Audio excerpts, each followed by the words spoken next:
Selamat pagi Bapak Ibu Saudara sahabat GPIB. Salam jumpa dalam program Morning Call.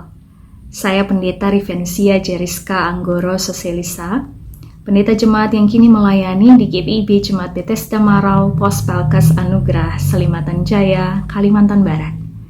Mengawali hari ini, saya mengajak kita untuk mari merenungkan firman Tuhan, tetapi sebelumnya mari berdoa.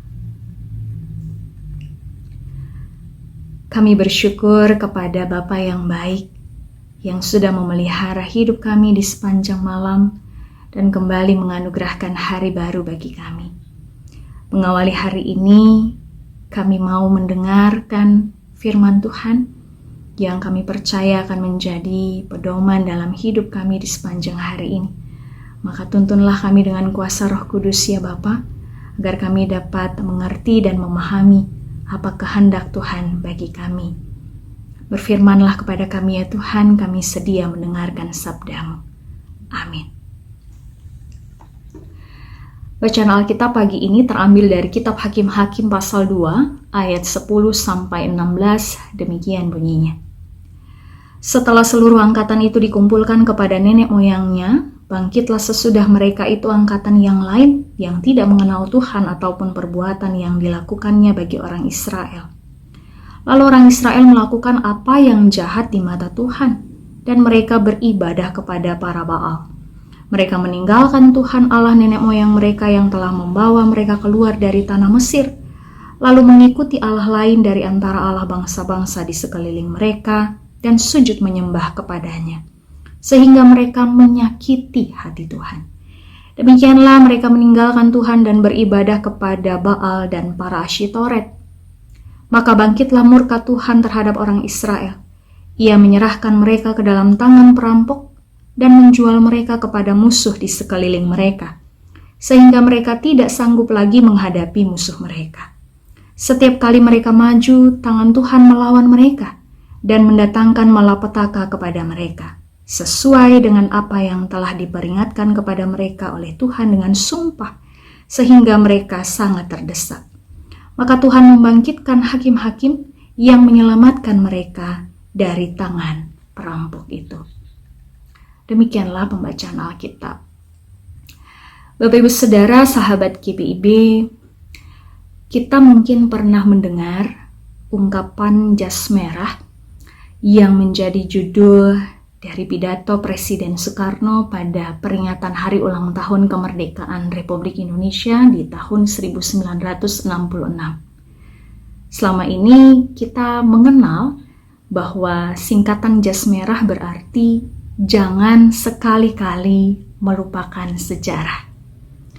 Tapi tahukah kita bahwa singkatan sebenarnya jas merah itu berarti jangan sekali-kali meninggalkan sejarah.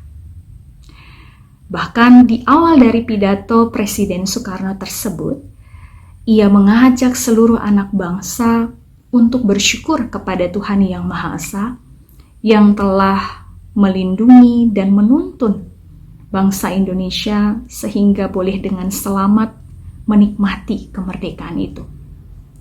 Ini adalah sebuah pengakuan, tetapi juga adalah upaya untuk selalu mengingatkan seluruh anak bangsa bahwa kemerdekaan Republik Indonesia itu adalah karena Tuhan yang menolong, karena Tuhan yang berkarya di dalamnya, dan karena Tuhan yang mau menyelamatkan dan membebaskan bangsa Indonesia dari penjajahan.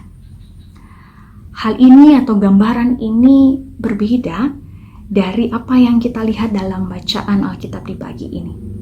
Diceritakan kepada kita bahwa generasi setelah Yosua dan para tua-tua yang pada saat itu sudah sampai di tanah perjanjian, mereka tidak lagi mengenal Tuhan dan segala perbuatan yang sudah dilakukan Tuhan di masa lampau, tentang bagaimana Tuhan menyelamatkan umat Israel dari tanah perbudakan di Mesir.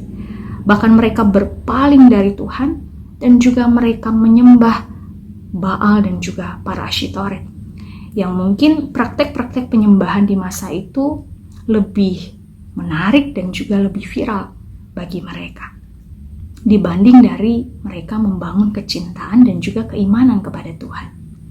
Seperti seolah ada yang menarik mereka dan kemudian mereka menjadi kehilangan arah.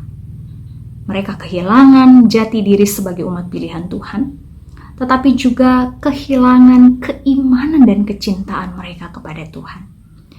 Maka tidak mengherankan jika sejak awal Tuhan sudah pernah menyampaikan kepada seluruh umat Israel melalui Musa dalam kitab Ulangan bahwa kasih kepada Tuhan dan kecintaan kepada kehendak-Nya itu perlu diajarkan berulang-ulang ketika sedang duduk, ketika sedang dalam perjalanan, ketika sedang berbaring ataupun sedang bangun, dan seterusnya.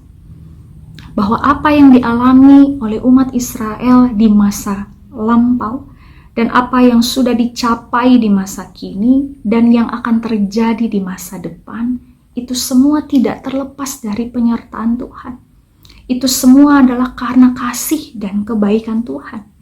Jangan sampai mereka menjadi generasi yang lupa diri dan juga menjadi generasi yang lupa bersyukur. Maka dari firman Tuhan di hari ini, kita dapat belajar bahwa untuk membangun pengenalan dan kecintaan kepada Tuhan, itu perlu ada kerjasama antara generasi tua dan juga generasi muda. Kita perlu membangun ruang-ruang perjumpaan, ruang-ruang bercerita yang nyaman, ruang-ruang di mana kita dapat duduk bersama-sama untuk saling menceritakan, saling membagikan pengalaman iman kita kepada Tuhan. Untuk bisa sama-sama mendengarkan dan juga mengalami kasih Tuhan, baik di dalam lingkungan keluarga maupun juga di lingkungan gereja. Kita bisa bercerita kepada generasi muda kita bahwa perjalanan keluarga ataupun perjalanan sejarah gereja, semua itu adalah karena ada Tuhan yang menyertai dan karena Tuhan yang menolong. Yang tua berbicara, yang muda mendengarkan. Tetapi di waktu-waktu tertentu ada juga ruang-ruang di mana yang muda berbicara dan yang tua mau mendengarkan. Supaya apa? Kasih Tuhan itu tetap hidup di dalam kebersamaan dan itu bisa diwariskan dari generasi ke generasi. Bapak Ibu Saudara, sahabat GPIB, mengawali hari ini kita semua kembali diingatkan bahwa pengenalan kepada Tuhan dan kecintaan bahkan keimanan kita kepada Tuhan itu perlu terus dibangun bersama-sama. Segala pekerjaan Tuhan yang baik, segala pengalaman iman bersama dengan Tuhan itu perlu terus kita gaungkan supaya kita tidak lupa apalagi kita meninggalkan Tuhan. Jangan sekali-kali kita meninggalkan Tuhan dan jangan sekali-kali kita berhenti mencintai Tuhan, karena Tuhan tidak pernah sekali-kali meninggalkan kita dan Dia tidak pernah sekali-kali berhenti mencintai kita. Tuhan memberkati. Mari berdoa. Bapa di surga, kami bersyukur untuk firman Tuhan yang kembali menyapa kami di hari ini. Kami mohon Tuhan, biarlah sebagai manusia yang terbatas, Tuhan tetap mengingatkan kami, Tuhan tetap menguatkan kami, dan Tuhan tetap mengajarkan kami untuk tidak pernah lupa akan karya dan kebaikan yang sudah Tuhan lakukan dalam hidup kami. Agar kami tidak meninggalkan Tuhan, dan kami tidak melupakan segala kebaikan Tuhan. Tuhan tolong kami sebagai generasi tua untuk selalu membimbing generasi muda kami. Tetapi juga tolong kami sebagai generasi muda untuk mau mendengarkan nasihat dan didikan dari generasi tua. Dan biarlah kami juga mau selalu belajar untuk membangun kecintaan kami kepada Tuhan, kecintaan kami kepada keluarga, tetapi juga kecintaan kami kepada gereja. Tuhan, hari ini akan kami jalani. Kami mohon kiranya Tuhan membimbing kami dalam setiap aktivitas kami, sehingga dengan berjalan bersama dengan Tuhan, kami percaya kami akan senantiasa melihat dan mengalami kebaikan Tuhan yang luar biasa dalam hidup kami. Ini doa kami kepadamu ya Bapa, yang kami naikkan hanya di dalam nama Tuhan Yesus, Juru Selamat kami. Amin. Demikianlah perenungan firman Tuhan di pagi hari ini. Salam sehat bagi kita semua. Tuhan memberkati.